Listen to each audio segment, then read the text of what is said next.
Kakakuha lang natin ngayon ng sahod.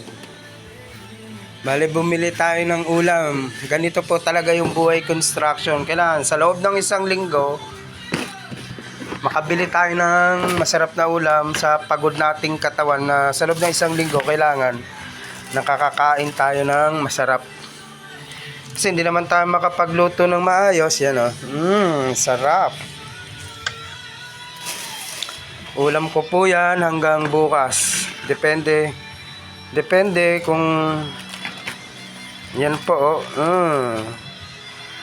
Iba talaga buhay construction.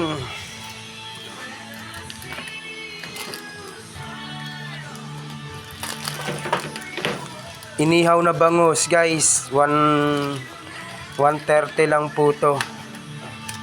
Oops, maraming salamat po pala sa nag-subscribe po sa akin.